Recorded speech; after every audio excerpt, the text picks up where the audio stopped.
Hello, my name is Leanne Schmidt, and I'm a member of the DET program. Good morning to you, good afternoon, whenever it is that you're doing this PD session. And isn't it great that we can do PD in this way?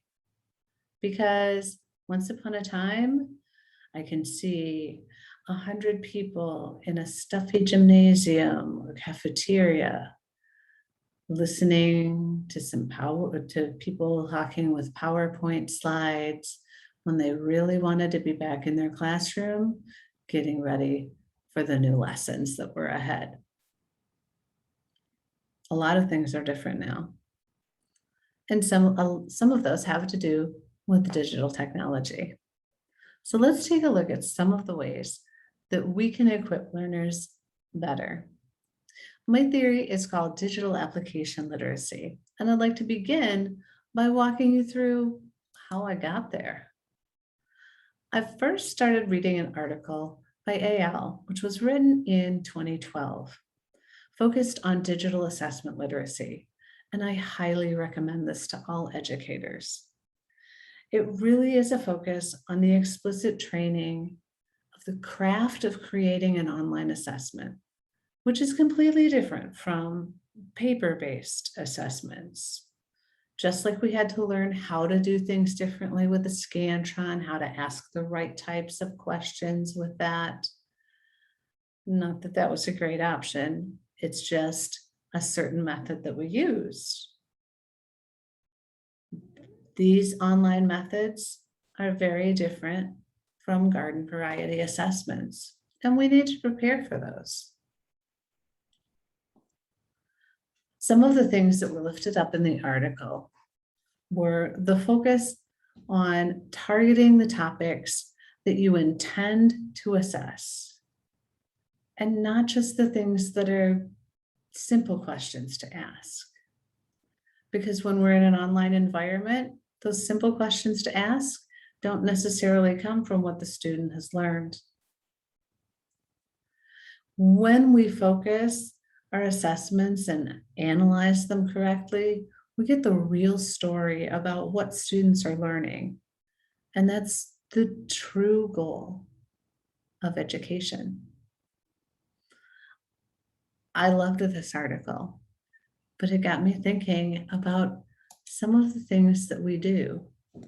First, we need digital assessment literacy. We need to be asking the right questions. But then I thought we really need digital application literacy because the students are answering in a particular medium. What if they're not literate in that medium? What if we're making assumptions about what students know? It happens all the time.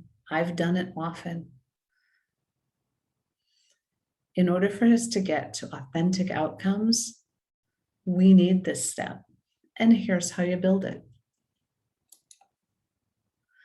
Digital application literacy is the nimble use of an app, which is web-based, or an application, which is computer-based, for educational purposes, including assessment. I call it DAPLIT for short, to specify the difference between digital assessment literacy and digital application literacy. So that when we're assessing students, when we're testing them in a particular medium, we know that they know how to use it, so that what we are getting as answers is the content they know, not how well they know the app. That wouldn't be a fair assessment for our students. So as I started diving into this issue, I recognized that there are a lot of literacies involved in digital assessment. When we look at digital applications, there are so many things that can impact what a student gets and how they are able to process it. Things like reading comprehension, which is different from reading print materials. The speed at which they're reading, the strategies that they're using are different, and they need to be equipped in all of these areas. I also learned that physical reactions can happen based on the digital medium and the student's comfort level. They can have skin effects. They can have a higher heart rate or a lower blood volume to their fingers if they're not familiar with an application. And it does impact how well they're able to perform on an assessment. And that's not fair. When Scout Treaty looked at eye movement patterns, it was clear that type size, line spacing, headings, different alignments help to improve comprehension, but other enhancements don't. Web page order, complexity, elements of navigation around the page, these all impact how students are able to interact with an app or application. Again, that's not what they know. It's how well they handle that application. Of course, there are print issues that would be different too. They are able to write faster, either with a pen or a pencil, depending upon their comfort level. What if the pencil lead breaks? That creates an issue that a student using a pen would not have. How can we level the playing field for our students? I had one of those mic drop moments when I was doing research and came to the issue of help availability. I know that a lot of the applications that I use with students have help features. So I thought that was good. The students have help accessible, no problem. But when Alavan studied that, what we notice is that when a student needs help, an element in that is that they must self-diagnose and recognize that they need help. That is a higher level thinking skill. So our higher level learners will be able to recognize that they need help with something and may go exploring to get it. Our lower level learners might not self-diagnose. They might press forward, or they might just feel boxed in and just fold on the assessment. All because of the self-diagnosis.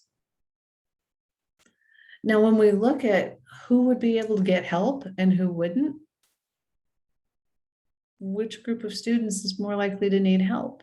So we find that the students who are more likely to need it are less likely to be able to get the help that they need. So we have to equip them with that. There are a lot of digital resources that can help students to learn better, and we need to point those out to them. But it takes some effort in class, and effort translates to time, which teachers have very little of. But there are a few things to prioritize. Whenever possible, create a low stakes introduction before doing a high stakes assessment. If you know that you're going to use Google Forms as an assessment base for the balance of the year, then create a getting to know you quiz that's also on Google Forms. And while students are filling it out, dialogue some of the things they see, encourage them to ask questions, and walk through it with them. Can you go back from one page to another? What happens if your answer doesn't fit in the box? What happens if it isn't formatted the right way?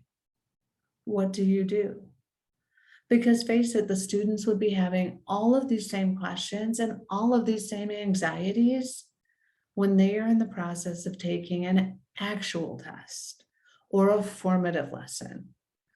And the fact that some of these could inhibit their ability to show what they know is really disappointing.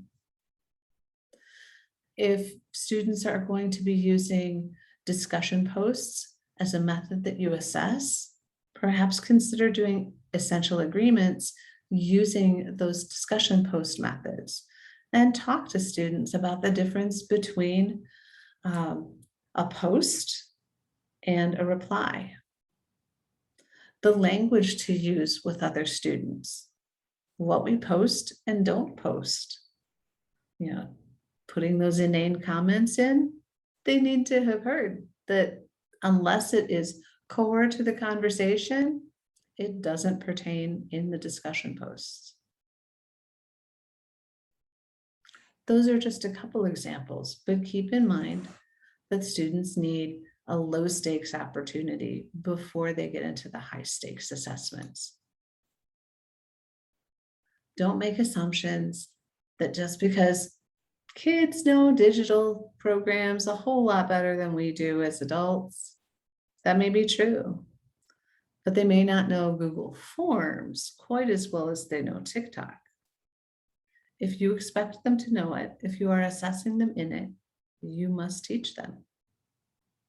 It may be something they've heard already, but you will know that it's been covered. Take the time to dialogue some of the worst case scenarios. It might give them an opportunity not to make those same mistakes, but it also helps them feel like even at their worst, they wouldn't do that. The student who didn't know that on each question you have to click save, and then when you submit at the end, that person had no saved answers, so they got a 0. I might get one wrong, but I wouldn't do that. I know that. So students can feel like they're a little bit ahead. But I do ask you, the student who got the 0 for not clicking the saved answers, is that a student who deserves a 0 because that was the score they got on the assessment? Or is that a literacy issue? The literacy issue is on the instructor. So I created this method for introducing digital applications in the classroom. It's a standard H of a manual transmission. What do you mean you've never seen one? Oh, well. Well, let's just kind of look at it as a stoplight. The first one is where we stop and talk a little bit. At the beginning, this is your opportunity, and it can be very quick, to let the students know how much this counts. How will it weigh on their grades? And don't feel like because they aren't getting a lot of points for it, or perhaps any points for it, they won't do it. They will if you ask them to. And you explain that this is their opportunity to make mistakes if they're true mistakes, so that they can avoid making them on the assessment. This is the practice. Or if it's an assessment, level with them. Because if it's a practice and they're agonizing because they feel like it's the test, they don't get a chance to get that formative feedback that may come at the end, or may come through a debriefing or a dialogue later on. Just level with them so they know what the expectations are. It's just a matter of being fair. The next step is advancing a little bit beyond what would be a stop sign, but they have to yield the reins to you. Students in this one may need to sit on their hands. They should not be on the keyboards at all. Put it up on the screen. Go through one of the quizzes or whatever application you're using and take collective answers. What should we do for this one? Letter A, B, C, or D. And answer what the students answer. I will say, make sure that you put in a couple of wrong answers here and there, so that they can see what the system does when they get a wrong answer. Oh my goodness, you mean if I get a wrong answer in this, I have to do the whole assessment again? I can't go back and correct it? Yep, that's the way this one works. So think twice before you click that answer. Oh, okay. If you get questions from students, answer them. What does that little icon mean in the upper left-hand corner? I don't know. Let's go see. And run through those. If they're not asking the questions, click on that little icon yourself and show them what it does. Wouldn't it be a shame if there was a feature that showed that if you hover over a word, it would give you the definition for that word to help student comprehension in the reading piece? But only some students recognize that. The other ones just struggled through or didn't know what that word was and didn't have the assist. That wouldn't be fair, because in that case, they're being assessed on literacy. They're not being assessed on the content that they know. Now it's time for them to practice. Give them some hands-on formatives so that they can try it out for themselves. Talk to them about it. Give an opportunity for students to shout out new discoveries. It'll give them a chance to be a rock star.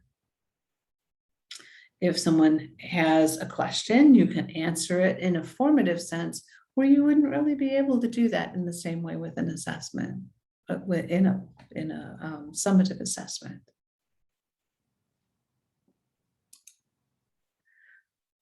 Then it's full throttle, the full assessment. But after that full assessment, where they took the test that counts, take time to debrief it with them. If your system allows you to show the cumulative scores so that they can see that a lot of students got this one right or a lot of students got this wrong, that can be helpful. It can be encouraging to them that they were not the only ones who got it wrong.